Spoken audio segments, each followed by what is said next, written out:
voilà, donc je vais rapidement faire un petit topo sur l'association Parole Bégaiement. Donc c'est une association francophone qui est pour moitié constituée de personnes présentant un bégaiement et de leur famille, et également pour moitié de thérapeutes prenant en charge des patients ou des personnes présentant un bégaiement, des troubles de l'affluence. Et cette association, c'est à peu près 600 membres actuellement, et elle va œuvrer à la fois dans la prévention, la sensibilisation, donc cette journée mondiale du bégaiement s'inscrit dans cet axe, et également dans la diffusion, le développement de connaissances autour du bégaiement, des troubles de l'affluence. Et elle soutient des activités artistiques, intellectuelles, scientifiques, et elle soutient des projets matériels aussi autour du bégaiement. Voilà, et donc ça fait maintenant 23 ans que cette JMB est organisée dans les différentes régions de France et auprès de cette délégation. Donc là aujourd'hui, ces jours-ci, il y a beaucoup d'événements. Alors pour beaucoup retransmis en ligne, en distanciel, compte tenu du contexte sanitaire. D'ailleurs, on vous prie de bien vouloir nous excuser ce soir d'avoir changé un petit peu au dernier moment l'horaire de transmission de cet événement. On est passé à 18h30. Voilà, on vous prie de nous excuser. Et donc cette JMB, donc ce soir, comme je vous le disais, c'est une conférence débat qui réunit donc Monsieur Alexis Génie, ici présent, qui nous fait l'honneur d'être ici, et Madame Tetler, qui aussi a écrit un ouvrage récemment. Donc, je vais revenir ensuite sur vos ouvrages respectifs. Et donc cette JMB, on a choisi une fois de plus cette année d'avoir un angle artistique, cette fois-ci littéraire. Donc ça s'inscrit finalement dans la lignée de toutes ces actions qui ont été menées, qui sont menées actuellement autour du bégaiement, qui sont par exemple des projections de films, des pièces de théâtre, là récemment un concours d'éloquence dans sa seconde édition. Donc vous voyez là les mots ont vraiment une grande place, et l'expression également. Et donc ce soir, il sera bien question de littérature. Et voilà, il y a un thème en fait, ce qu'il faut aussi dire, c'est qu'il y a un thème tous les ans qui est retenu pour ces journées mondiales du bégaiement. Et cette année, le thème était apprendre à rebondir BIR et DIRE, parcours de vie avec le bégaiement. Voilà. Donc Monsieur Génie, merci d'être présent. Vous êtes prix Goncourt 2011 pour votre roman L'art français de la guerre. Et ce soir, en fait, vous venez surtout nous présenter, échanger à partir de votre essai, Prendre la parole, qui est paru en 2019. Et c'était aux éditions du Sonneur, voilà, à Paris, dans la collection Ce que la vie signifie pour moi. Et Madame Tetler, donc orthophoniste et écrivaine, votre premier roman, Sortir de terre, T-A-I-R-E, vient de paraître, tout juste là, ces jours-ci, à l'occasion de cette journée mondiale du bégaiement. Et il est paru aux éditions Édita à Tours. C'est bien ça. Donc là, finalement, à travers vos deux œuvres, vous retracez, entre autres, dans différentes formes, vous à travers un essai, Madame Tetler, vous c'est à travers un roman, vous évoquez finalement ces parcours de vie avec le bégaiement, la manière dont finalement, Monsieur Génie, l'acte d'écrire vous a permis aussi d'accéder à la parole, donc ça on va revenir sur cet aspect-là. Et vous, Madame Tetler, à travers un personnage de fiction, et les différents ressorts du roman, vous narrez finalement la réalité de ce qu'est que vivre avec un bégaiement, mais aussi tout le parcours, toute l'évolution de ce personnage principal, qui est Gatien, sur lequel on reviendra. Et vous faites part de cette évolution, cette progression. Et donc, au bout de ces récits, on voit émerger une sorte de sortie finalement du silence, et aussi une prise de parole accompagnée d'une renaissance. Donc, nous en discuterons plus avant. Et puis je finis par aussi me présenter avant d'entamer les questions. Donc moi je suis Michaela Permon, je suis membre du conseil administratif et scientifique de l'association Parole Bégaiement, et j'ai également une activité donc de recherche, et donc j'ai le plaisir ce soir d'animer nos échanges. Voilà. Alors nous allons commencer par vous, Monsieur Génie. Donc je vais citer votre œuvre assez souvent parce que je pense que c'est quand même ce qui est peut-être le plus éloquent pour parler de littérature. Vous écrivez « J'ai été muet, bègue, puis embarrassé, et maintenant je parle sans frémir devant 100 personnes, 1000 personnes, comme on voudra ». Et dans votre ouvrage, ensuite vous développez ces stades d'état de muet, bègue, d'embarrassé, Et plus loin, en fait, vous précisez, vous dites, l'écriture est la revanche des mots, des bègues et des maladroits. Elle leur permet d'accéder en silence à ce qui leur est interdit à haute voix. L'écriture est une seconde chance, toujours disponible. Et moi, je voulais vous demander si vous pourriez développer, nous dire finalement en quoi écrire a libéré votre parole. Alors ça c'est la question centrale. Alors je vais revenir un peu peut-être en arrière justement sur ce muet, bègue, maladroit. Bon, il se trouve que j'ai été embarrassé de la parole pendant en gros toute mon enfance et ma jeunesse. Bon, maintenant ça va mieux, on peut l'entendre, mais c'est quelque chose qui m'a préoccupé pendant au moins mes 25 premières années. Et quand j'étais gamin, j'étais assez muet, je parlais pas beaucoup. Des gens qui m'ont connu enfant, des amis de mes parents, se rappellent de moi comme un enfant qui disait pas grand-chose, qui disait presque rien. Voilà. Mais j'étais pas malheureux pour autant, je regardais, je vivais, etc. Mais je sais que voilà, parler c'était compliqué. Ensuite, quand j'étais adolescent, mettons entre 12 et 20 ans, j'ai été bègue, carrément. C'est-à-dire que, alors, ça n'a jamais été médicalisé, j'ai jamais vu d'orthophoniste, je suis même pas sûr que mes parents soient aperçus de quelque chose. Mais moi, je le savais. Mon bégaiement, il se manifestait par l'impossibilité à commencer les phrases. Une sorte de patinage dans les débuts, de bredouillement, et parfois m'obligeant à changer la formulation pour y arriver. Et ça, vraiment, pendant 12-20 ans, c'était un vrai problème. C'est-à-dire que, je me souviens d'un moment au lycée, j'ai failli être membre du groupe théâtre. Parce que un jour, j'avais remplacé comme ça, au pied levé, quelqu'un. Je lisais le rôle, et il trouvait que je lisais bien les autres. Et ils m'ont tanné pendant un moment, ils dit ouais, mais rejoins-nous. Mais je me suis défilé, parce que je savais que sur scène, jamais de la vie, j'arriverais à dire les répliques. J'arriverais pas à les commencer. Voilà. Et donc, c'était un boulet, c'était un poids. Et qui petit à petit, c'est quand même dénoué. Mais après, entre 20 ans et, on va dire, 25 ans, j'étais embarrassé dans la parole. C'est-à-dire que j'avais toujours un problème pour aborder une discussion, pour me lancer, voilà. Et c'était plus du bégaiement, c'était une sorte d'embarras. J'étais gauche, si vous voulez, comme quelqu'un qui est très maladroit dans ses gestes. Moi, c'était dans la parole. J'étais très maladroit et j'avais vraiment du mal à parler. Oulala. Donc c'était vraiment quelque chose qui me pesait. Parce que j'aurais aimé avoir un talent de parole. J'aurais adoré ça. J'aurais aimé briller, faire des cabrioles de parole, etc. Voilà, mais c'était pas possible. Et par ailleurs, j'avais un goût très très profond, que j'ai toujours d'ailleurs, pour la littérature. C'est-à-dire, quand j'étais ado, j'ai plongé un peu. J'ai toujours beaucoup lu, je crois, dès que j'ai commencé à savoir lire, j'ai commencé à lire des tas de choses. J'ai lu toute ma vie, énormément, tout le temps. Et parmi les plus grands plaisirs que j'ai dans la vie, c'est le contact avec la chose écrite, avec la littérature, avec la musique verbale, en fait.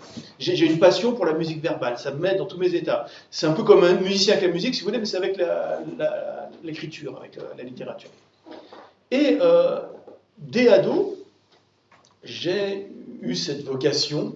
Je me suis dit, je vais être écrivain. Alors il a fallu attendre l'âge de 48 ans pour que je publie mon premier bouquin. Mais ça m'a fait bien plaisir. Voilà. Mais ça a été lent. Mais j'avais ce goût pour la littérature, pour la musique de la langue, pour le rythme de la langue. Et en fait, j'ai commencé à écrire des tas de choses, dès adolescent, des choses qui n'ont pas de valeur, c'est vraiment des Rimbaud, il n'y en a qu'un, donc moi c'était vraiment des trucs d'ado, je ne sais même pas où c'est maintenant. Et je me souviens de pensée littéraire, c'est-à-dire que, de penser de façon littéraire. C'est-à-dire que, comme je n'arrivais pas à me lancer dans les conversations, parce que j'avais toujours ce bredouillement, cet embarras, etc., c'est comme si j'écrivais les phrases dans ma tête, et je pouvais les dire. Ce qui fait que ça devait être un peu bizarre parce que je devais avoir des façons de parler parfois un peu alambiquées, mais de penser la phrase, de penser comme si je l'écrivais, de la construire et de la dire, d'être lancé dans cette musique, en fait, bah, ça me sauvait. C'est-à-dire qu'en pensant à la forme, je ne pensais pas à l'embarras. Alors ça avait lieu avec pas n'importe qui, j'avais toujours du mal dans un groupe, en fait. Dans la parole intime, ça allait. 2 personnes, enfin moi et quelqu'un d'autre, 3 personnes, ça va, ça allait. Étrangement, j'étais beaucoup plus embarrassé quand il y avait 5-6 personnes. Quand il y avait une conversation de bistrot, une conversation de table, là, ça allait pas. Mais avec une personne ou 2, ça allait. Mais j'avais cette façon bizarre de parler. Et j'avais l'impression de faire une sorte de sport un peu de glisse. Hop, ma parole était mon surf. Et j'arrivais, grâce à ça, grâce à une conscience très très forte de la phrase, de la parole littéraire, j'arrivais à me guider. C'est comme si la parole littéraire était une sorte d'échafaudage ou de squelette qui me permettait d'éviter cette espèce de cafouillage qui était le mien, où les débuts allaient pas bien, puis les fins de phrase non plus allaient pas bien, parce que le début était un peu raté, donc ça m'embarrassait, donc la fin termine en bredouillement, c'était une catastrophe. Alors, je ne sais pas si c'est véritablement un bégaiement répertorié, puisque ça n'a jamais été étudié par quelqu'un. Je n'ai jamais vu d'orthophoniste, j'ai jamais vu un médecin. Une fois, un médecin m'en a parlé, voilà, je sais pas, j'avais 15-16 ans par là. Et là, il m'a dit, oui, alors, ce bégaiement, est-ce qu'il est plus important avec des personnes en position d'autorité? Il voit une sorte de timidité d'adolescent. Un médecin, par exemple, je dis, bon, ah, non. Non, bah non, pas spécialement, c'était pas ça le problème. Je pense que c'était quelque chose qui était beaucoup plus profond. C'était vraiment un rapport profond à la parole, et peut-être à ma présence et à ma vie, qui était en jeu, et pas uniquement une petite timidité. Voilà. Et alors, je continue, il y a quelque chose qui est important. J'ai fait vraiment le métier qu'il ne faut pas, ou qu'il faut, je ne sais pas, parce que j'étais professeur. C'est un peu l'histoire d'un type qui a le vertige et qui décide de devenir parachutiste. C'est-à-dire que je suis embarrassé, un peu bègue, un peu maladroit avec la parole, et je décide de faire un métier de parole. Oui, mais ce métier de parole est extrêmement encadré, car dans une salle de classe, il y a les élèves, il y a le prof. Le prof, c'est celui qui parle, et les élèves, c'est ceux qui écoutent.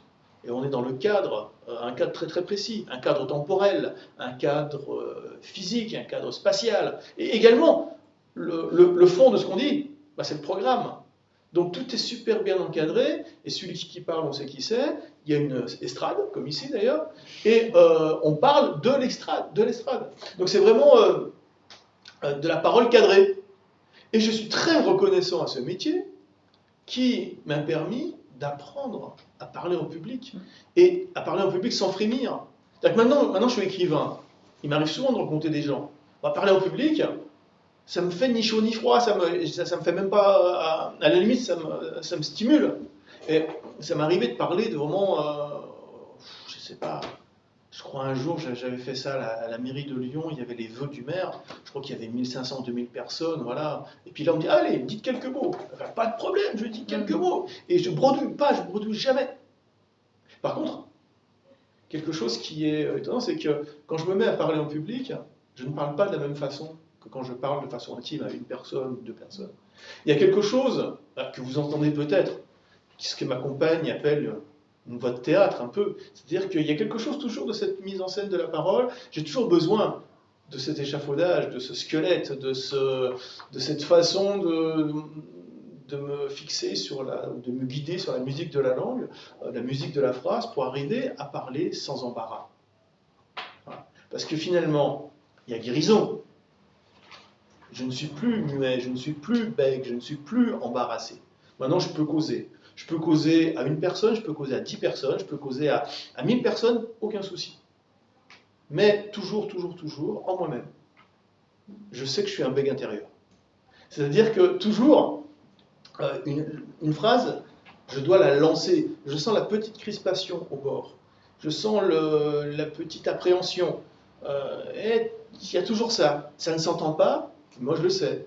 Et chacune des phrases que je prononce chaque jour, il y a ce petit truc, cette petite crispation du bord en fait, cette petite marche qu'il faut gravir pour dire une phrase à quelqu'un. Mais autrefois je trébuchais sur la marche, maintenant je ne trébuche plus sur la marche, mais toujours il faut que je lève le pied. Voilà. Il y a toujours quelque chose. Donc, socialement ça va, psychologiquement ça va pas trop mal, mais c'est vrai qu'il y a quelque chose qui est gravé en fait en moi-même. Je vous remercie. Oui, mais vous soulignez vraiment là, ce rapport aussi de ce que vous ressentez intérieurement, ce rapport au corps, mais aussi à travers finalement, vous le ressentez, peut-être cette parole, elle a pu se faire à travers cette temporalité que vous avez trouvée dans l'écriture finalement, puis qui vous a permis de retrouver une autre temporalité qui est celle de la parole. Et ce que vous décrivez, c'est ça, finalement vous y avez aussi accédé par cette mise en marche, ce pas que vous avez fait au fur et à mesure à travers l'écriture, puis après vous l'avez peut-être aussi retrouvé à travers la parole, mais aussi à travers l'enseignement que vous avez pu prodiguer. Et là, je vous citerai aussi, vous faites dans votre essai, vous faites le parallèle avec la machine à écrire, hein, ce médium là, qui vous a permis d'entrer... Ah oui, ça c'était... bon, moi j'étais ado dans les années 70, et j'ai commencé à écrire des choses tout à fait médiocre, avec une machine à écrire, c'est la machine à écrire de mes parents, une petite Olivetti orange, d'un bel orange années 70. Et c'était, en plus, bon, graphiquement, j'ai une écriture pas terrible. Elle est un petit peu, voilà, pas très lisible. Et donc, quand j'écrivais quelque chose à la main, c'était tout de suite moche. Et puis là, mes parents ont bien voulu me prêter la machine, parce que je n'en servais pas, et le papier. Et là, j'ai commencé à écrire avec une rythmique. C'est-à-dire que la machine à écrire, c'est une machine du temps des machines, du temps des vieilles machines. C'est-à-dire que c'est mécanique. On appuie sur la touche, paf, ça claque la lettre sur le papier, ça rebondit. Et quand on commence à taper, alors j'ai toujours tapé avec deux doigts, hein, mais tac, tac, tac, tac, tac, tac, tac, tac, tac. Et il y avait quelque chose d'une rythmique, et là qui me réjouissait. Et j'ai pu, comme ça, écrire des choses sur la machine, parce que j'étais porté aussi par cette rythmique. Comme si je chantais le blues en fait, mais bon, j'ai jamais été très bon en musique. Mais il y avait cette rythmique-là, et qui faisait que un mot appelait le suivant, et le suivant ensuite arrivait, ding, fin de la phrase, la fin de la ligne, et le chariot dans l'autre sens, et c'est reparti, tac, tac, tac, tac, tac. Et il y avait des moments comme ça, d'une sorte d'exaltation, d'écriture en continu avec cette rythmique. Et je crois que de toute façon, la parole est liée, c'est pas un truc intellectuel, purement psychique, la parole. C'est quelque chose qui est très physique, la parole. La parole, c'est vraiment intervenir dans le monde. Quand on fait du son, on ébranle l'air, hein, ça bouge. Et c'est tout le corps qui s'y met. Bon, quand les chanteurs lyriques, finalement, travaillent, et on leur fait travailler l'ouverture, la posture, l'endroit où ça respire, etc. Toute parole, en fait, concerne la totalité du corps. La totalité de la poitrine, de la bouche, de la gorge et du souffle. Parce qu'il y a également une rythmique dans la parole. Si on essayait de parler sans aucun rythme, ça serait impossible à comprendre. Donc, il y a quelque chose dans la rythmique qui est extrêmement important. Quand on voit le succès du slam ou du rap, on voit que voilà, il y a ça qui est mis en jeu, cette présence physique de la parole et cette rythmique de la parole. Et pour moi, ça a été aussi important. Finalement, je me suis rendu compte que toutes les activités physiques que j'ai pu faire, tous les sports, j'étais affreusement nul en foot, des choses comme ça. Il y a des choses que j'ai beaucoup aimées, c'est faire du vélo. Et le vélo, parce qu'il y a des moments comme ça, comment dire, où le corps devient souffle, où le corps devient mouvement de façon rythmée, ça c'est extraordinaire. Voilà, j'ai beaucoup aimé aussi faire des choses qui sont des arts martiaux, de l'aïkido, du tai chi, etc. Là aussi, il y a une posture, il y a du souffle, et en fait on va faire des gestes qui vont être sur la durée et rythmés par le souffle. Et ça, ce sont les sports qui me... Enfin, je sais ce que c'est des sports, j'en sais rien. C'est des activités physiques qui, pour moi, sont liées à la pratique de la parole. Et puis, j'adore immensément la lecture de la littérature. J'adore en entendre et j'adore le faire aussi. Et pour moi, la littérature, c'est quelque chose qui devrait davantage se lire tout haut, dans des spectacles de lecture. Alors, en France, c'est pas vraiment la tradition. Il y a quelques années, je suis allé en Allemagne pour une traduction de livres. Et là, extraordinaire, je faisais une tournée. Tous les soirs, je changeais de ville. Et là, il y avait un acteur qui lisait pendant 1 heure de suite. Ça, jamais en France on le fait. Et là, j'ai l'impression que j'étais tombé au paradis de la littérature. C'est-à-dire que vraiment, enfin, il y avait cette matérialité de l'écriture, de la parole écrite, qui pour moi était finalement un travail de toute une vie. Finalement, c'était je crois qu'une grande partie de ma vie, ça a été un travail pour conquérir. Enfin, pour ça s'appelle prendre la parole. Mais bon, je pense que les Bègues, ils ont ce problème-là, ils ont de la parole empêchée. Et le livre d'India, c'est pareil, hein, sortir de terre. Finalement, c'est comme prendre la parole, dit autrement. Et l'enjeu, c'est d'arriver à parler, d'y arriver et d'être entendu. Alors après, bien sûr, on se pose la question de pourquoi on n'y arrive pas. Ça, j'ai creusé un peu pour moi, mais après, je ne sais pas pour les autres. Merci. On pourrait l'instaurer, cette tradition de lire à voix haute. Mais je pense chose à développer. Mais je pense que ça pourrait en effet débloquer quelque chose. Faire le théâtre ou les concours d'éloquence, des choses comme ça. Je pense que c'est comme moi avec mon histoire de machine ou mon histoire. En fait, tout cadre, tout échafaudage aide. Alors moi, ça a été la littérature. C'est-à-dire que la forme littéraire, qui a une forme particulière du langage, avec un rythme, une musique, etc. Moi, ça m'a aidé c'est comme si c'était le squelette de ma parole. Mais je pense que faire du chant, c'est la même chose, du théâtre, de la lecture, c'est-à-dire quelque chose qui aide, qui sert de guide. Et petit à petit, finalement, on peut reconstituer une parole solide qui s'affirme. Alors, moi, dans mon cas personnel, j'ai eu l'impression, en voyant ça, parce que tout ça, j'y ai pensé en faisant le bouquin. C'est-à-dire que j'y pensais pas avant. C'est en faisant le bouquin, je me suis réfléchi à tout ça. Je me dis, mais pourquoi j'étais si embarrassé? Et c'est vrai que peut-être qu'il y avait un empêchement à parler. J'étais pas très sûr d'avoir le droit de parler, d'avoir la légitimité de parler, de pouvoir me risquer à parler, etc. J'étais peut-être pas très sûr de ma présence au monde. Et peut-être que, en étant un peu plus sûr de ça, par toutes sortes d'activités, j'ai pu calmer cette inquiétude et du coup calmer ma parole et du coup arriver à parler. Oui, c'est intéressant cette question du mouvement et qui a aussi contribué à libérer votre parole. Donc vous dites bien tout au long de votre ouvrage que cette parole continue finalement, vous déroulez ce fil, c'est la vie, ce que vous disiez tout à l'heure, ça vous a permis de vivre. Et que le but de cette vie, c'était de prendre cette parole. Et vous ouvrez cet essai et vous le clôturez par cette idée de, finalement, il a fallu attendre tout ce temps pour enfin vivre. Et au moment où presque la vie ça peut-être s'achever, en fait. C'était un peu comme... Oui, c'est vrai que, j'ai toujours rêvé de pouvoir... finalement parler. Alors pas parler que pour moi, parler aux autres aussi. Voilà, et comme l'enjeu c'est ça, de pouvoir participer au genre humain par la parole. Parce que finalement la parole, c'est la vie humaine. Nous sommes des êtres parlants, nous sommes des êtres interagissants par la parole. Il n'y a rien de plus important, à mon sens, que la parole. La parole nous relie tous. Quand on est bègue, on ne participe pas à ça. On ne participe pas à la parole qui circule. Jamais on peut. Jamais on y arrive. Jamais on en place une, quoi. Parce que c'est trop compliqué et on n'arrive pas à se glisser dans les interstices de la conversation. Et donc cette parole si essentielle, ce que la vie signifie pour moi, c'est ça, voilà, c'est cette parole. Sans parole, il n'y a pas d'être humain, il n'y a pas de vie, il n'y a rien. Donc cette chose si importante, Ben, je ne l'avais pas. Et puis, ben, je l'ai conquise.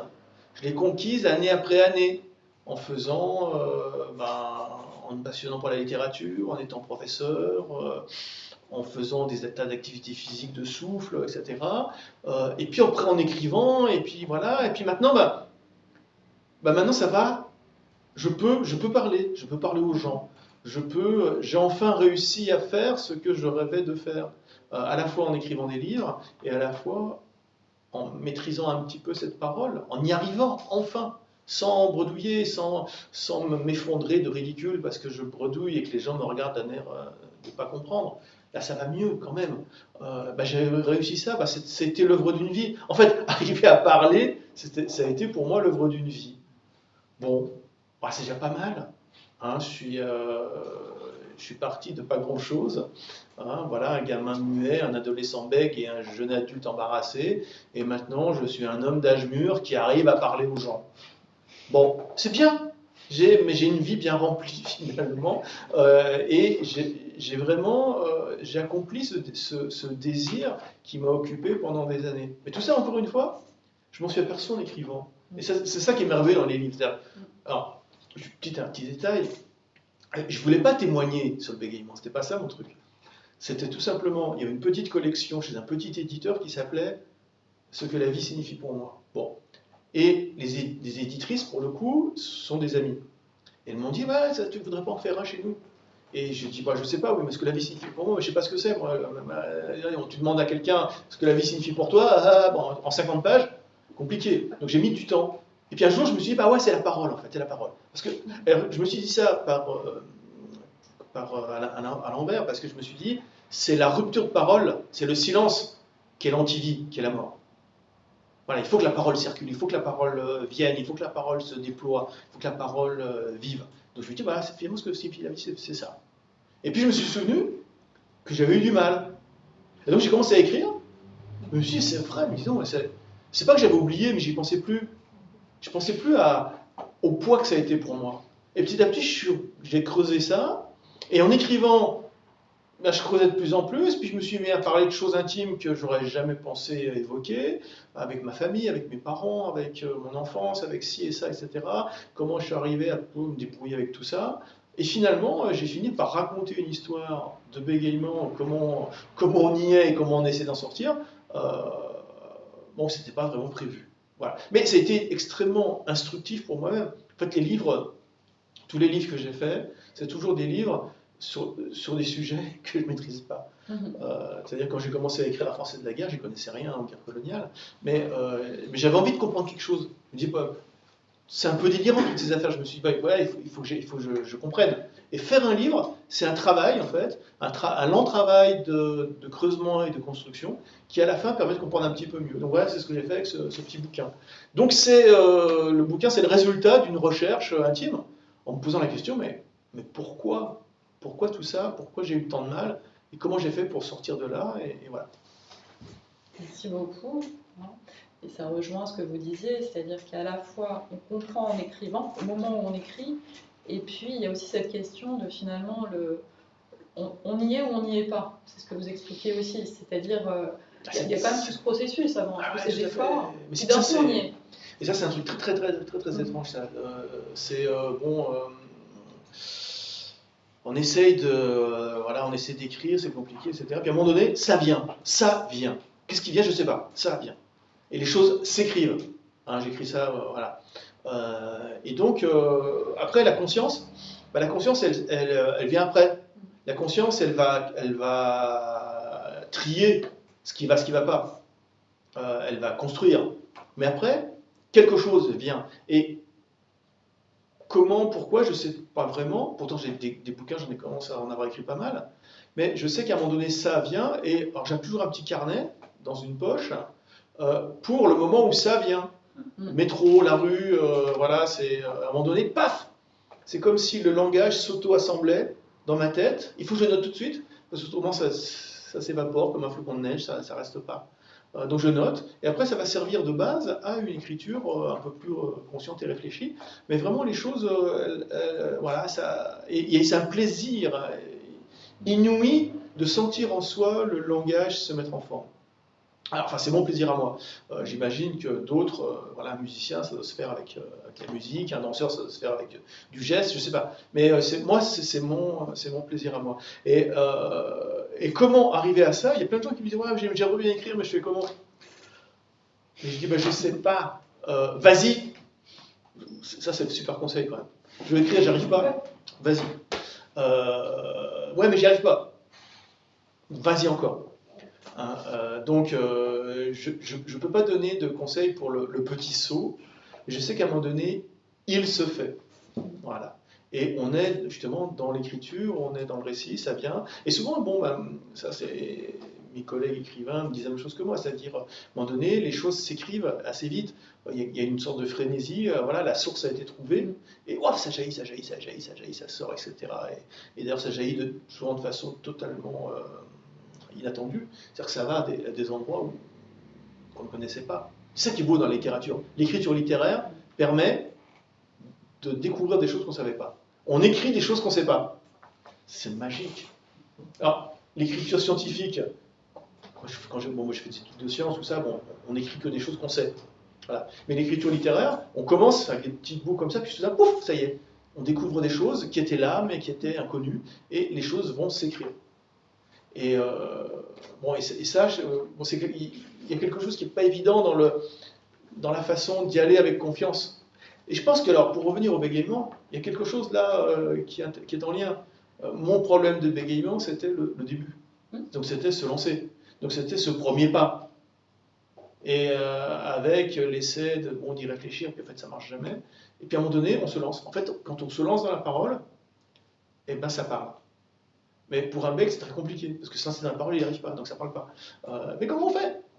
Il faut y aller. Alors après, justement, c'est pour ça que les guides, je parlais de l'éloquence, je parlais de la lecture, je parlais de la littérature, etc. Les guides sont importants. C'est une petite rampe qui permet de faire ce premier pas. Ça peut aider. Merci pour ce riche témoignage. Et vous m'avez même aidé pour cette transition, parce que justement, on va aborder maintenant l'œuvre de Madame Tetler, donc avec son ouvrage Sortir de terre, qui est sorti là, ces jours-ci, et donc qui est un roman avec un personnage principal, un Gatien, que l'on voit traverser voilà, toutes ces étapes, toute cette progression à travers sa rééducation orthophonique. Donc voilà, et comment petit à petit il renaît aussi à la parole, il s'ouvre.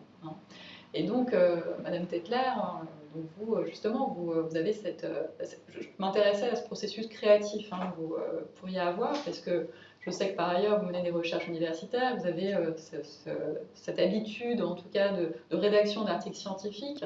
Et en quoi, finalement, là, est-ce qu'il y a une différence dans ce processus de rédaction, d'écriture d'une œuvre littéraire, cette fois-ci, d'un roman voilà, en quoi c'est différent? Est-ce que ça l'est? Est-ce que c'est le même en termes de créativité? Comment vous avez vécu ça? Alors, pour moi, c'est totalement différent. C'est comme deux choses parfaitement distinctes. Je trouve ça très intéressant, l'écriture scientifique. C'est surtout le côté découverte qui me plaisait. Trouver quelque chose. Après, on le partage, mais bon, c'est pas forcément, ça touche pas beaucoup de personnes. Donc, puisque j'écrivais, ça touchait majoritairement des orthophonistes, en plus, qui faisaient de la fluence. Si je parle de la décomposition de la syllabe, l'interprétation phonologique, ça va pas intéresser grand monde. Là, la littérature, alors j'ai envie de rebondir là sur ça vient comme ça. J'ai jamais eu envie d'écrire de littérature avant 50 ans. Et puis un jour, c'est venu. Je ne sais absolument pas pourquoi. J'ai eu cette idée à partir. J'avais suivi un patient aussi, enfin pas mal de patients, on pourrait dire aussi. Et un jour, ça m'a pris dans mon bureau. Je me suis dit, j'ai envie de faire ça. Alors que je n'avais jamais envisagé l'écriture littéraire avant. Et là, ça vient et ça devient quasiment obsessionnel. On a envie de faire ça tout le temps. On a envie, on se lève le matin, on veut s'y mettre, on y pense parfois la nuit, on se balade, on prend des notes, et puis ça vient comme ça tout seul. C'est un petit peu, je rejoins ce que vous dites, alors que l'écriture scientifique, déjà, ça ne vient pas. Il faut aller le chercher. Et puis, en plus, on n'a pas ce côté où on se laisse aller, on se laisse porter.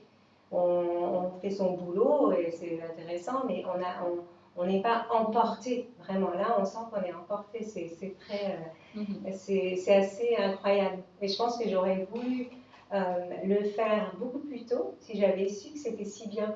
Mais je ne savais pas. On va essayer de se lancer, alors peut-être tous, découvrir une autre dimension d'écriture. Et alors, je voulais vous demander aussi par rapport à ce personnage et son écriture, donc le lecteur le voit évoluer au fil du récit. Est-ce que finalement cette écriture-là, elle va changer en même temps que son bégaiement finalement évolue dans votre roman? Comment vous avez, vous, à travers justement le regard du... Alors, je pense que l'écriture en elle-même, son écriture ne va pas vraiment changer. Mais par contre, l'objet de ce qu'il décrit, parce que bon, c'est écrit à la première personne, tout est à travers le point de vue de Gatien. Donc, c'est mon héros. Et son point de vue va changer. Donc au début, il va être focalisé sur lui-même, il va s'observer tout le temps. On voit des personnages qui passent, mais on ne connaît à peine leur nom, on ne sait pas qui c'est. Normalement, quand on lit un livre, la première fois que le personnage apparaît, on apprend des choses sur ce personnage. Lui, non, parce que là, il est plutôt soucieux de garder ses distances avec les autres. Donc il ne va décrire quasiment personne, et c'est au fur et à mesure, plus tard, quand on avance dans le roman, qu'on a ces descriptions de ses voisins, de ses amis, de ses collègues, etc. Et du coup, je pense que ça change beaucoup. En fait, c'est plus les descriptions qui vont changer que sa façon d'écrire. D'accord. Ok, ouais, tout à fait. C'est ce qu'on perçoit. Et on perçoit aussi, donc c'est ce début de roman, justement, qui va être beaucoup plus long finalement. C'est ce que ça m'a frappé. Cette première partie là, qui est intitulée Le roi de l'esquive, elle est nettement plus longue que les deux suivantes. Alors c'est ce personnage, vous décrivez, il y a beaucoup d'humour aussi, ce qui va développer un word warn, donc c'est un radar pour détecter les mots dangereux dans son vécu de personne qui bégaye. Est-ce que là finalement aussi de jouer sur cet allongement comme ça du temps, de l'écriture, et aussi à travers ce que vous disiez, ce point de vue qu'il va pouvoir avoir, est-ce que c'est un ressort pour exposer une facette aussi de l'évolution de son bégaiement? Oui, tout à fait. Et au début, la première partie est beaucoup plus longue parce que je souhaitais déjà que le lecteur se rende compte aussi qu'il en a bavé. C'était long pour lui. Il a 30 ans quand il commence à aller mieux.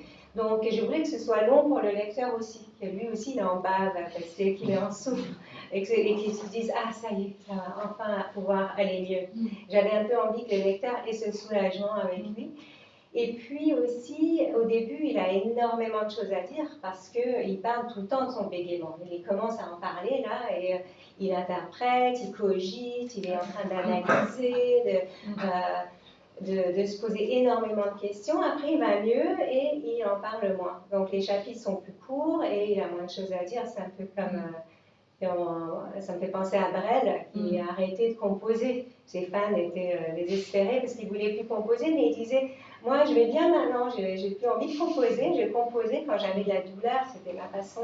J'avais des choses à dire. Maintenant que j'ai plus de douleur, j'ai plus grand-chose à dire. » Donc, Gatien, c'est un peu la même chose. Il voulait parler de son bégaiement, il a interprété énormément de choses et après, quand il allait mieux, il s'est mis à aller mieux, il a commencé à moins avoir ce besoin, cette nécessité d'écrire. D'accord. Voilà. Ouais. Et j'avais été frappée aussi, c'est vrai qu'on mesure bien tout ce que ce personnage, finalement, on voit bien, on est bien dans sa pensée, tout ce qu'il met en place, tout ce qu'il met en œuvre pour éviter de certaines situations, certains mots, etc., donc tous ces comportements d'évitement finalement, et qui vraiment vont complètement prendre toute la place. Il n'y a même plus de place pour se dire, mais finalement, là, cet évitement-là, il m'évite. Enfin, une situation finalement de la vie de tous les jours, je ne voudrais pas y aller, je n'irai pas rencontrer cette personne. Et là, on est vraiment dans sa tête. Enfin, on voit vraiment tout toute cette pensée-là qui rumine. Et vraiment, je trouve que c'est vraiment bien dépeint à travers l'écriture. On est bien dans sa tête, en tout cas. Voilà. Et alors, moi, je me demandais aussi, est-ce qu'il y a finalement, par rapport aussi à cette... vous êtes donc orthophoniste, donc très proche finalement aussi de cette expérience, de ce vécu au quotidien des patients, et vous allez nourrir vraiment de toute cette expérience, vous avez accumulé au fil des années. Et en tant que thérapeute, finalement, en tant qu'orthophoniste, vous avez inséré comme ça tout ce vécu. Est-ce que vous conseillerez finalement cet ouvrage aux parents? Est-ce que vous pourrez conseiller aux parents, aux adolescents, aux adultes qui présentent un bégaiement? Voilà, comment vous voyez ça? Alors j'espère que ça les intéressera. Ça touchera sans doute moins les parents. Et ceci dit, quand j'y pense, parce que le début peut être un petit peu inquiétant, peut-être pour les parents, parce qu'on voit toute cette souffrance.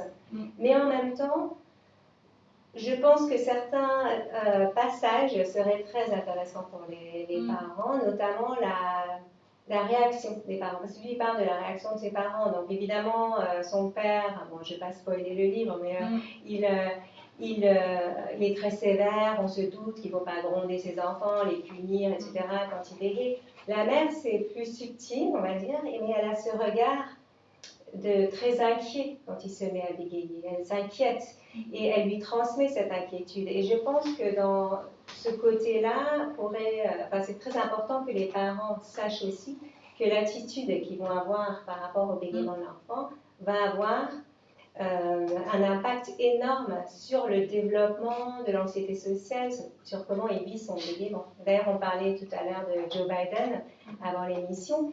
Et Joe Biden, on lui a demandé comment vous avez fait pour surmonter votre bégaiement.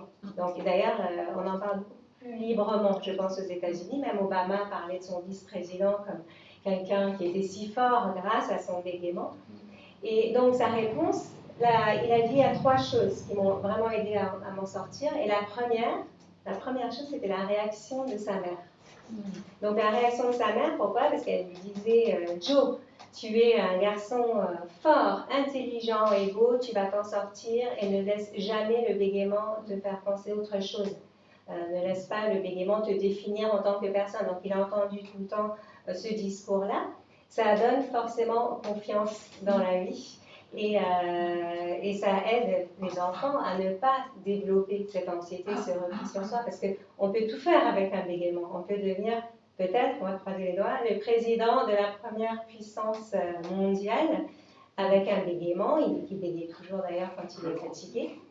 Et du coup, alors, je ne sais plus ce que j'allais dire. Le fameux 3 choses. Oui, voilà, je vais dire les 2 autres. Bah oui. Voilà, les 2 autres, c'était le travail et l'entraînement.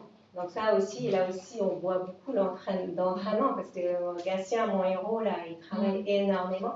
Donc, Joe Biden, il a travaillé en faisant des pauses. Il dit slash, je dis quelques mots, slash, donc il ralentit, slash, il fait des pauses.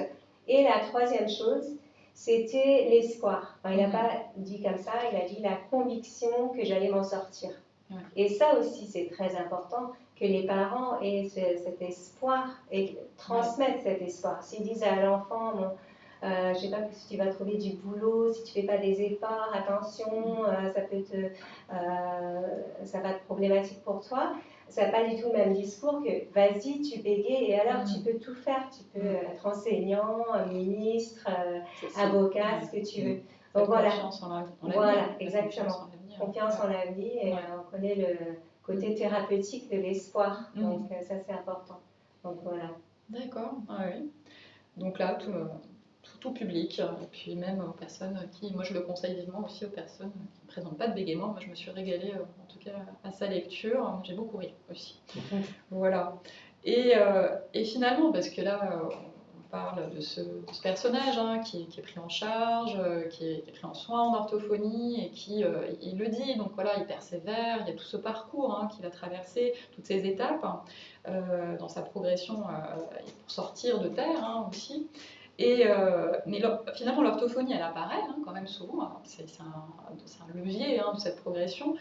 Et l'orthophoniste, finalement, on entend très peu parler de l'orthophoniste. On ne la voit pas. Alors, qu'est-ce qui a motivé ce choix aussi dans l'écriture Alors, c'est vrai que c'est un livre un peu sur un personnage qui s'en sort grâce en partie à l'orthophonie. En tout cas, il commence sa thérapie, sa rééducation orthophonique, et c'est ce qui va l'aider à s'en sortir. Et on ne parle pas du tout de l'orthophoniste. On ne sait pas son nom, elle est à peine abordée au début. Et alors que l'orthophonie est très présente, elle n'a aucun rôle parce que je ne voulais pas aborder la relation thérapeutique. C'était pas trop l'objet du roman. Je me suis dit c'est très compliqué et j'avais pas envie que le patient parle de son orthophoniste et de la relation, etc. On voit on devine qu'il y a beaucoup d'exercices qu'il fait d'entraînement, c'est l'orthophoniste qui lui a conseillé de les faire, mais on n'en parle pas beaucoup et c'était un choix d'éviter cette relation thérapeutique. Ceci dit, c'est quand même le but de ce roman, c'est l'émotion, je pense, de transcrire sur papier l'émotion qu'a une orthophoniste à voir son patient évoluer. Et c'est ça qui a créé le livre. Donc à la base, on n'en parle pas, mais c'est quand même l'émotion de l'orthophoniste qui a créé, qui a déclenché cette envie.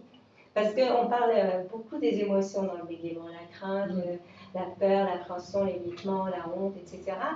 Et l'orthophoniste, elle a des émotions aussi, on en parle beaucoup moins.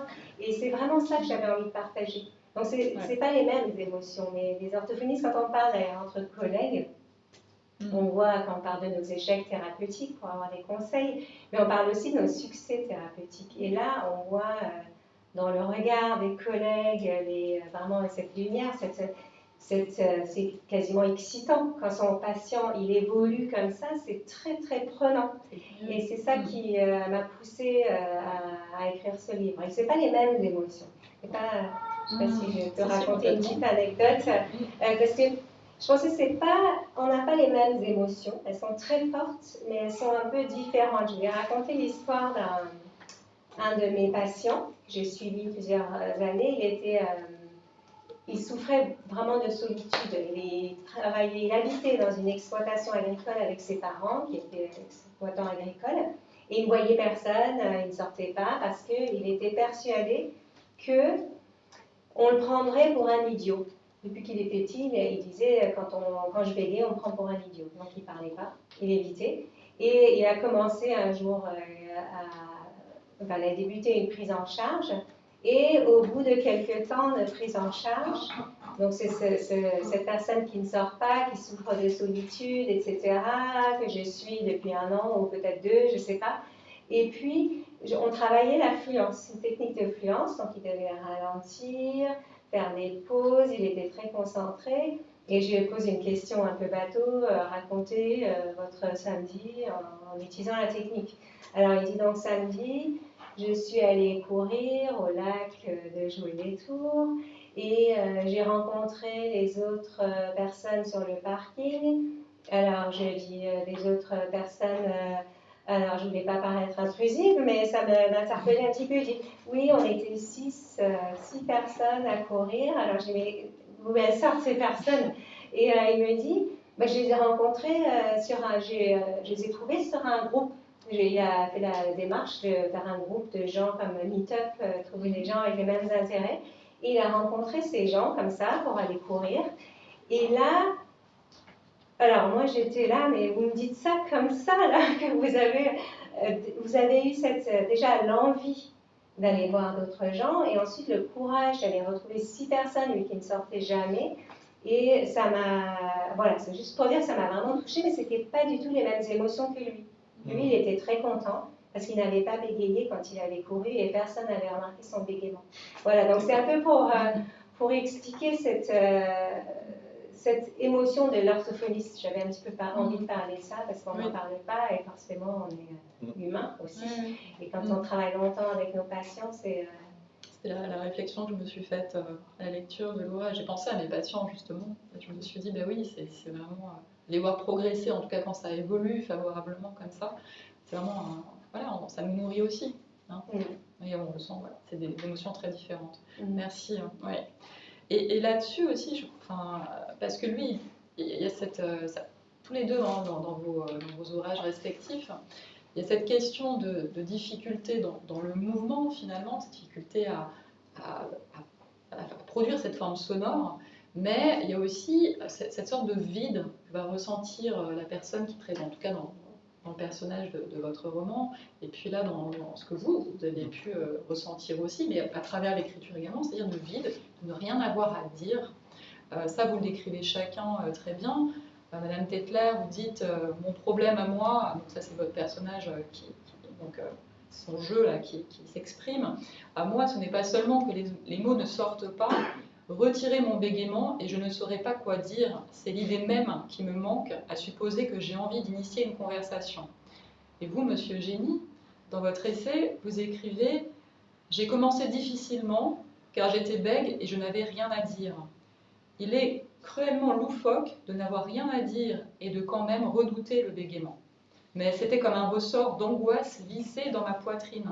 Deux forces concurrentes tendaient mon désir de parler, l'absence de sujet et la peur de trébucher en l'abordant. » Finalement, il y a ce contenu-là qui est, on a l'impression que c'est vide. Alors comment, finalement, à quoi, tous les deux, vous pourriez le relier, ce sentiment-là, ce vide-là, que vous, à travers vos patients, et puis vous, à travers votre vécu? Mais, alors, si je peux me permettre de commencer, en fait, l'anecdote que vous avez évoquée, ça me fait penser justement que le bégaiement et estime de soi ont partie liée, mais un peu dans les deux sens, c'est-à-dire que le manque d'estime de soi peut faire bredouiller, et le bégaiement entraîne un manque d'estime de soi parce que finalement, ça attaque la parole, ça attaque le lien, ça attaque voilà, nos relations avec les autres. Et donc du coup, ça s'auto-entretient et c'est une sorte de cercle vicieux infernal où on n'en sort pas, quoi. Et en plus, pour ce qui est de ce vide, bon, en fait, au fond, la conversation, normalement, ça pose pas de problème. Quand on va voir des gens qu'on connaît, on va pas se dire, tiens, alors je vais parler de ça, de ça, de ça. Non, la parole, elle vient. Quand on cause avec des gens, habituellement, voilà, ça se fait, ça se dit, ça vient, et ça s'improvise. On improvise la conversation. Et il y a toujours des choses qui se disent. Mais le bègue, moi, bègue, ayant l'angoisse de commencer, et ben, je commence à me dire, bah, finalement, de quoi je vais parler, puis eh ben non, parce que finalement, peut-être que le sujet de conversation, il va être amené par la facilité à parler. Alors quand on n'a pas la facilité à parler, on a l'impression qu'il n'y en a aucun sujet. Ça c'est une étrangeté. La parole n'a pas obligatoirement un contenu, ou alors la parole, elle se crée son contenu en se disant. Mais pensez aux conversations que vous avez, aux conversations informelles que vous avez avec des gens. Il n'y a jamais un programme de conversation. Ça se fait. Et puis ça peut durer super tard. Ça s'auto-entretient, ça se crée tout seul. Mais si on réfléchit à l'avance, qu'est-ce qu'on va dire? Non, il y a voilà.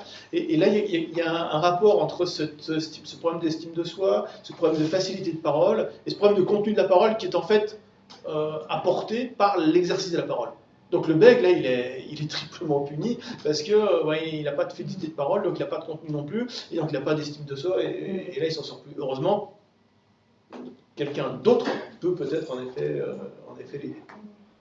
Il y a aussi cette question, je pense, de rentabilité aussi. Est-ce que ça vaut le coup de dire ce que je veux dire? Et c'est ça, je pense, à la base qui freine aussi, parce que si on est là, dès le début de l'apprentissage de la communication, on se retrouve avec un groupe d'enfants qui se retrouvent ensemble, et il est là, ça je ne vais pas le dire parce que je risque de bégayer, ça non plus, ça c'est très important, je vais peut-être le dire quand même. Il perd sa spontanéité, et je pense qu'il peut perdre aussi cette envie de juste dire ce qui lui passe par la tête. Il faut que ce soit intéressant, sinon ça ne vaut pas le coup. Et dans l'histoire de Biden, les trois règles de Biden, c'est drôle parce que c'est très américain, puisque c'est vraiment trois notions qui sont liées à l'estime de soi. C'est-à-dire le regard positif de la maman, le fait que le travail, on va y arriver, et ne pas se faire, engloutir par cette histoire-là. Donc c'est vraiment une sorte de travail sur soi et sur sa légitimité à être, quoi. Et donc du coup, grâce à ça, il peut, grâce à cette confiance qu'il se crée, et qu'on l'aide à créer, puisque ses parents l'ont aidé à créer cette confiance, et ben on peut arriver à surmonter ce bégaiement. Alors, tout en le gardant tout au fond, voilà. Mais bon, c'est pas grave si ça permet d'avoir conscience que voilà, c'est quelque chose qu'on gagne, la parole. Très bien, merci. Et est-ce que, je ne sais pas si vous voulez rajouter quelque chose par rapport à cette notion, non? Ok. Et donc là, ça rejoint aussi cette c'est une légitimité d'être, hein, finalement, c'est une notion d'identité. On en vient là à ça, finalement. Et s'exprimer, finalement, pour devenir soi, vous le dites dans votre essai, c'est une fonction fondamentale, pouvoir s'exprimer, pouvoir communiquer. Là, vous dites, vous allez jusqu'à la parole, c'est la vie. Hein. Et donc, c'est tout un cheminement à travers le bégaiement pour retrouver son identité à travers l'expression, la communication, et puis s'ouvrir aux autres, trouver sa place sur Terre. Et tous les deux, vous le déteignez vraiment bien. Donc je cite encore, hein, puis quant aux mots, c'est Madame Tetler, sciemment choisis, ce sont eux qui vous caractérisent, nous permettent de dévoiler notre véritable identité. Lorsqu'ils sortent transformés ou remplacés, donc là c'est cette évocation, tous ces contournements, le décalage entre ce que nous paraissons et qui nous sommes devient alors inévitable. Il y a tromperie sur la marchandise. Donc ce vécu de ne pas être soi finalement, quand on n'arrive pas à avoir quelque chose qui sorte fluide, qu'on va en permanence contrôler, il y a ce vécu-là. Et vous, Monsieur Génie, le bégayeur n'est jamais assuré de pouvoir prendre la parole, il n'est jamais très sûr qu'il soit bien à sa place, il ne sait pas au moment d'ouvrir la bouche s'il est autorisé à vivre. C'est une question de vie ou de mort. Ah bah oui, on en est là en fait. Bon, ça a l'air un peu impressionnant, parce que quand même c'est pas si grave. Si, c'est grave, parce que c'est notre vie humaine. Alors la vie biologique, c'est bon, mais après, elle n'est pas si importante, la vie biologique. Ce qui compte pour nous, êtres humains, c'est la vie humaine, c'est la vie parmi les autres, c'est la vie relationnelle, c'est la place qu'on a avec les autres qui nous entourent. Et donc je pensais à ce pauvre patient là, qui ne sort pas de sa ferme parce qu'il a peur et en effet, chaque fois qu'il va parler, c'est une atteinte à lui-même parce qu'il se sent nul, quoi. Donc du coup il se renferme et là sa vie ne peut pas se déployer. Et ça c'est terrible, cet effet psychique en fait du bégaiement. Vraiment il y a quelque chose là qui est autour de la confiance d'être, et peut-être moi je me suis posé la question aussi, voilà, pour moi-même, c'est-à-dire d'où vient ce manque de confiance d'être. Je crois que là, bon, pour aller plus loin, il faudra un psychanalyste, hein, mais donc ça ne peut pas. Mais je pense qu'il y a des choses comme ça peut-être dans ma famille, mes rapports à mes parents, c'est des choses qui se créent probablement très très jeunes. Et voilà, il y a quelque chose qui s'est mal goupillé, quoi. Et après, le bégaiement va creuser le trou en fait dans lequel on est coincé. Non, c'était par rapport à cette notion d'identité, justement, de légitimité, voilà, d'être à sa place. Oui, et c'est vrai que, comme on disait, vous disiez la parole, c'est la vie, mais je pense que c'est la communication, c'est la vie. Oui, et même au niveau biologique, les bébés meurent et on ne communique pas avec eux, donc ça a vraiment une fonction vitale, ça c'est évident. Très bien, alors là, si vous êtes d'accord, on va passer peut-être aux questions de personnes présentes ici dans la salle, si certains d'entre vous en ont, et puis aussi nous relayerons des questions qui ont été posées en ligne éventuellement au cours de cette session. Donc là, on a 3 questions apparemment, donc 2 questions, pardon, qui vont nous être relayées. Nous avons un micro, il me semble. Non, on n'a pas de micro, donc je répéterai les questions pour m'assurer que tout le monde puisse bien les entendre. Alors, je ne sais pas qui veut se lancer. Il y a bien un micro. Il y a bien un micro, parfait. Très bien. Est-ce que quelqu'un a une question à poser Alors moi, c'est pas vraiment une question, mais c'est plutôt donc, une remarque donc, sur ce que nous a expliqué un petit peu donc Alexis Génie. C'est effectivement, je pense vraiment que même quand on ne bégaye pas, on a toujours cette petite appréhension de prendre la parole, tout simplement. Et ça, je relirais ça un petit peu avec le bégaiement qu'on ne voit pas en fin de compte. On se sent bègue, on ne l'exprime pas, mais en tout cas on le sent, et je vous rejoins totalement. Moi je vois ça presque comme une cicatrice intérieure qui est cet endroit de la parole, et voilà, et a quand même une cicatrice visible que de moi, mais c'est toujours là. Alors là aussi, ce qui me sauve, par exemple dans la parole publique, c'est de pouvoir, comment dire, peut-être la mettre un peu en scène, voilà, le côté un peu théâtral, etc., qui m'aide à passer cette marche-là. Voilà. Après, bon, en effet, c'est quelque chose qui reste toujours. Mais bon, quand c'est maîtrisé, c'est pas grave. Moi, j'avais une petite précision, c'est visible que de moi, mais pas toujours, parce que j'ai notamment un patient qui pensait que quand il entrait dans une pièce, même sans parler, il pensait qu'on allait, tout le monde allait savoir qu'il était. Et il avait même, je me souviens très bien, il me racontait, il pensait qu'on le faisait parler exprès pour le faire bégayer, parce que ça devait faire rire les gens. Donc il m'a raconté une fois qu'il était à un arrêt de bus et qu'il y a 2 filles qui sont venues l'aborder parce qu'ils pensaient qu'elle voulait faire bégayer. Mais alors c'était un patient, il devait avoir 25 ans, très beau gosse, très mignon. Et il m'a raconté l'histoire et c'était tellement évident qu'il venait juste de se faire draguer. Et pour lui, il y avait marqué « Je suis belle ici » et c'est pour ça que les gens venaient le voir. Donc c'est pour voir un peu, voilà, je voulais juste parler ça. On peut passer à côté de la vie. Du bégaiement, c'est ça, c'est terrible.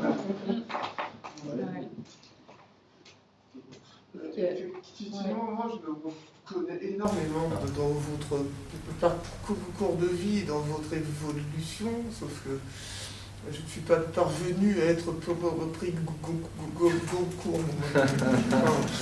Non mais effectivement, il y a un moment de la vie comme le Gatien, où effectivement on n'ose pas du tout, et donc on n'est pas du tout muet de manière organique, mais on n'a rien à dire, on ne se sent pas de parler, et je me souviens même d'une dame que je croisais de temps en temps au supermarché, qui me regardait avec des gros yeux, parce qu'un jour elle m'a dit, mais il me semble bien, je ne sais pas de quelle revue scientifique elle trouvait cela, mais il me semble bien que le bégaiement est originaire d'une tare.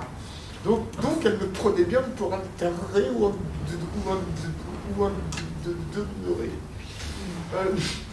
L'autre point sur lequel je vous retrouve, c'est ce besoin d'architecture.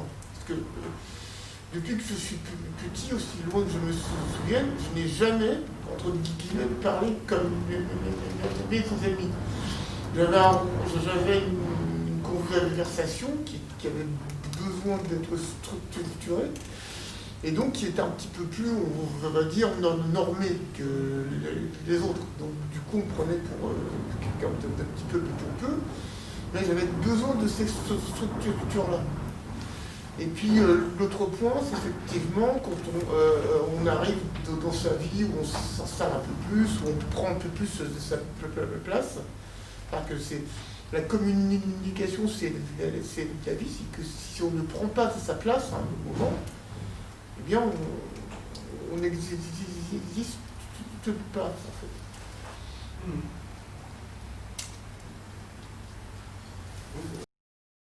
Moi, le concours, je ne l'ai pas eu à l'oral.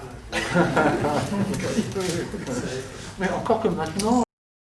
Mais alors, ce qui est aussi, en fait, dans la pratique d'écriture, il y a quelque chose aussi de travail de l'oral. C'est-à-dire que vraiment, j'écris les choses dans l'idée qu'elles puissent être lues tout haut. Et voilà, et donc là aussi, il y a une interaction entre ce que j'écris et ce que je dis, et la parole. Finalement, presque l'écriture, c'est presque un entraînement aussi à la parole, puisque ce que j'adore, c'est de pouvoir que les choses, les lire ou qu'elles soient lues, parce que pour moi, c'est vraiment là enfin la manifestation de cette musique littéraire. Est-ce qu'il y a d'autres questions dans la salle? Non. Moi, c'était peut-être plus une remarque justement par rapport à la musique, à ce mouvement, ce rythme dont vous parlez beaucoup dans le livre et que vous avez repris là en parlant des cabrioles. J'ai adoré cette idée des cabrioles avec la parole. C'est quelque chose qui, pour quelqu'un qui bégait, paraît effectivement totalement fou. Et la musique verbale, le sport de glisse, en fait, ça prend une place énorme, je trouve, dans votre livre. Et on voit à quel point l'embarras et la gêne étaient bien physiques. D'abord, et voilà, et que quand ça se libère, ben voilà, tout ça peut s'en frémir, parler en public sans frémir. Effectivement, Alain disait qu'on pouvait aussi être embarrassé même sans bégayer et avoir peur de prendre la parole sans prévenir. C'est vrai que c'est difficile même pour quelqu'un qui ne bégaye pas. Mais c'est vrai que la parole c'est quelque chose qui est physique, qui mobilise en fait la totalité du corps. Et aussi, quand on communique avec quelqu'un, on empathise avec son corps, avec le corps de l'autre. Et c'est vrai que il y a par rapport à la moquerie du bègue, c'est pas obligatoirement quelque chose uniquement du ridicule, mais c'est quelque chose qui est, en fait, on est en lien avec la difficulté du bègue, et on la sent en soi. Et c'est vrai que là, il y a quelque chose qui crée aussi une sorte de crispation, et c'est vrai que les gens veulent plutôt se mettre ça à distance, parce que c'est, on veut pas trop être touché par ce malaise. Donc c'est vrai que ça en rajoute dans cette solitude du bègue. Il y a plein, en fait, il y a plein de niveaux différents où cette affection, je ne sais pas comment on peut appeler ça, ce problème, finalement, crée de l'isolement.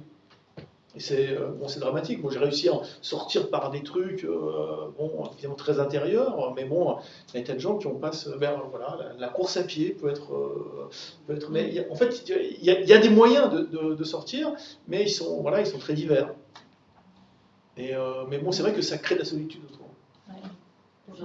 Je pose une question à Nadia, mais qui n'est pas sur le bégaiement lui-même, mais c'est sur ton cheminement pour accoucher de ce livre, pour justement mettre en scène un garçon dont la psychologie apparaît. Qu'est-ce qui a prévalu à ce que tu dessines ce personnage qui est plutôt un jeune garçon, plutôt qu'un adulte avéré, donc un personnage donc en construction, parce que comme c'est un roman, donc c'est certainement quelque chose d'imagé, est-ce que c'est un patchwork de caractères que tu as rencontré et que tu en as fait un? C'est totalement quelqu'un sorti de ton imagination, mais avec néanmoins des permanences de ce que tu retrouves dans ton métier. Alors, c'est un personnage totalement fictif, qui ne ressemble pas. Le personnage en lui-même a un tempérament bien à lui, que j'ai imaginé. Je voulais que ça aille bien dans mon histoire, donc je l'étais un peu névrosée, un peu obsessionnelle, je suis en train de compter. Il a son caractère spécifique. Et tout ce qui est en lien, par contre, avec son bégaiement, je l'ai quand même, ça vient, je dirais, la plupart de tout ce qu'il pense et tout ce qu'il fait pour l'éviter, pour le contourner, toutes ces stratégies mises en place, c'est tiré de mes patients. Voilà, c'est un mélange de beaucoup de patients et de l'expérience professionnelle. Je crois que je n'ai pas inventé grand-chose, peut-être même rien, concernant le bégaiement. Ça, je l'ai vu. Et puis après, bon, il y a tout le côté romancé, évidemment, par-dessus. Et voilà. Non, parce que c'était bizarre que tu parles d'émotion à un moment donné, parce que on voit que ce caractère-là, enfin, ce caractère, quand on dit caractère, c'est la traduction anglaise de personnage. Enfin, on dirait qu'il est vraiment quelqu'un qui s'est sorti du tréfonds, en fait, quand j'entends ce qui est dit. Oui. Mais effectivement, je me reconnais énormément lui aussi dans ces stratégies d'évitement, la stabilisation qui aussi quelques jalons où on se trouve nous-mêmes aussi. Oui, c'est exactement ce que je voulais décrire là, c'était la découverte de la vie sociale, en fait. Quelqu'un qui était très très introverti et qui souffrait énormément. C'est la magie du roman. Les personnages inventés existent.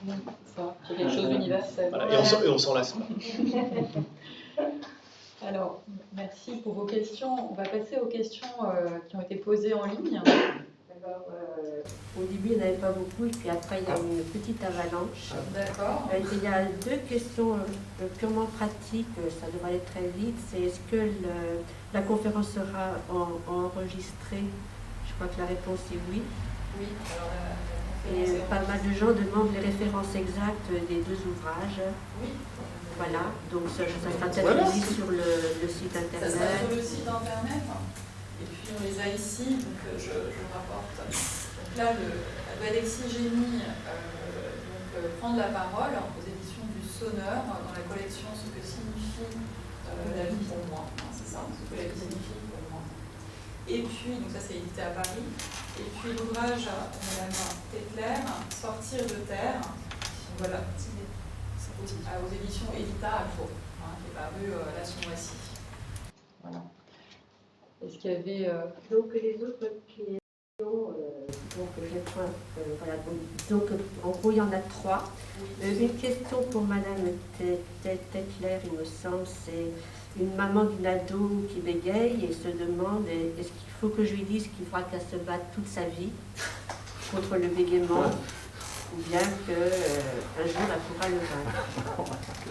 Alors, c'est une question difficile, c'est difficile de répondre comme ça. Quand j'ai les patients dans mon bureau et que je les connais, c'est peut-être plus facile de répondre comme ça.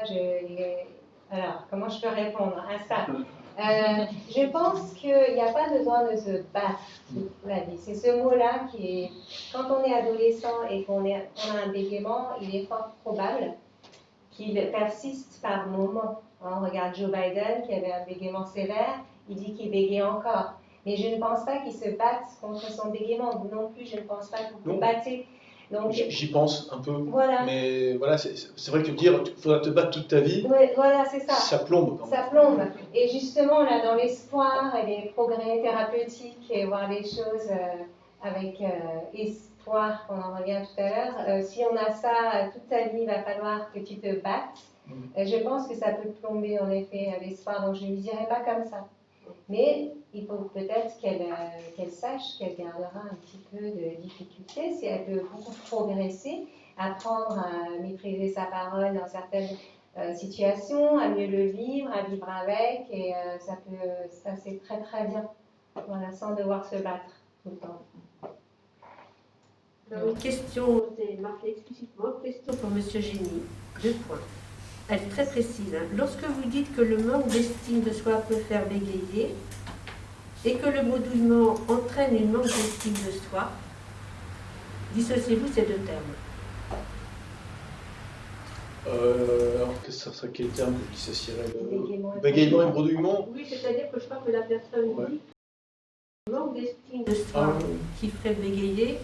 Je pense que ce que je voulais dire par là, c'est que c'est deux choses liées et qui s'alimentent l'une l'autre. Voilà.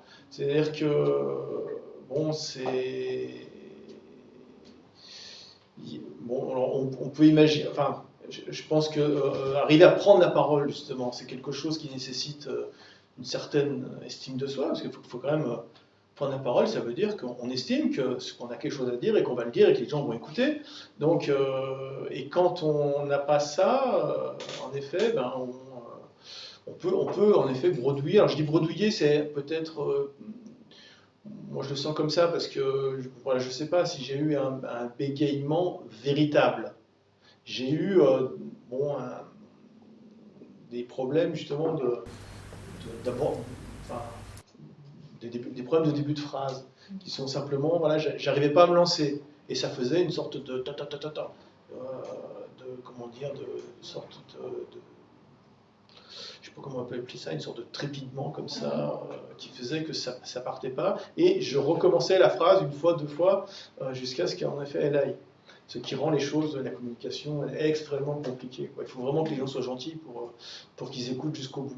Alors pour moi, alors je ne sais pas si officiellement c'est répertorié comme étant un bégaiement, même si ça a les mêmes effets, et voilà. Et donc du coup ça...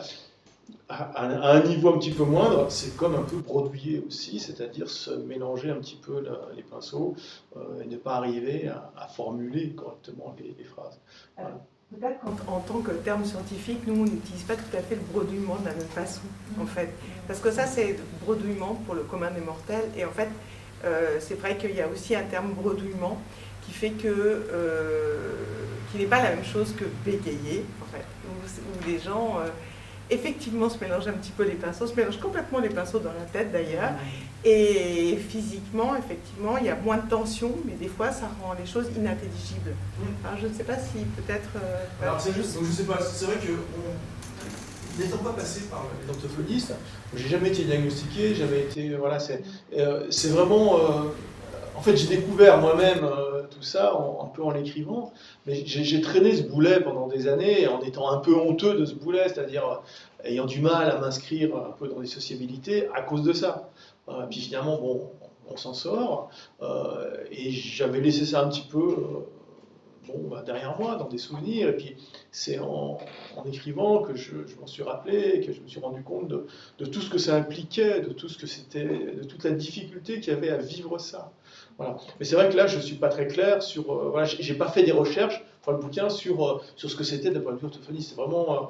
puisque c'était finalement une collection finalement de livres un peu intimes, puisque ce que la vie signifie pour moi, j'essaie justement de comprendre ce qui m'était arrivé, voilà, mais sans les outils conceptuels de l'orthophonie.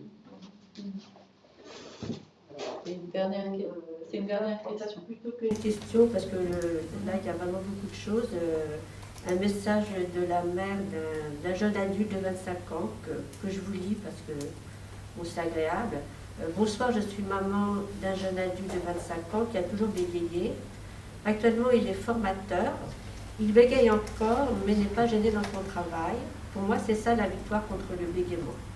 Alors, ne perdez pas espoir, accompagnez-le, etc.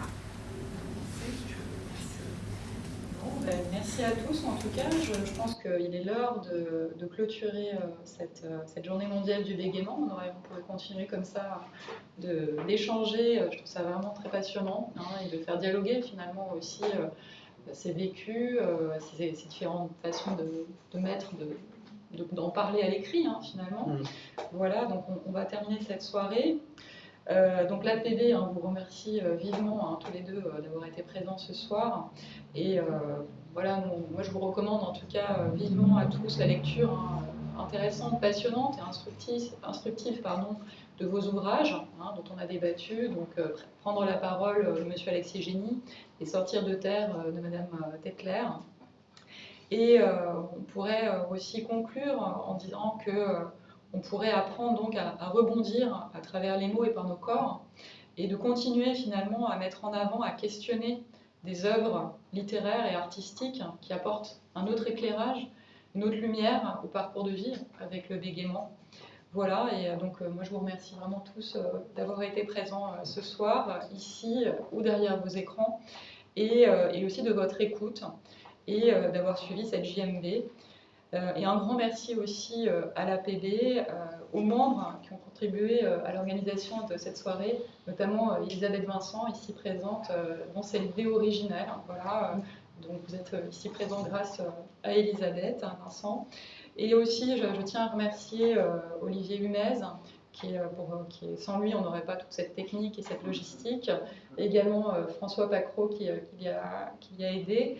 Et Jacqueline Ridard, qui nous aide beaucoup dans l'organisation de l'événement, et puis à tous pour votre disponibilité en tout cas. Merci encore. Bonne soirée.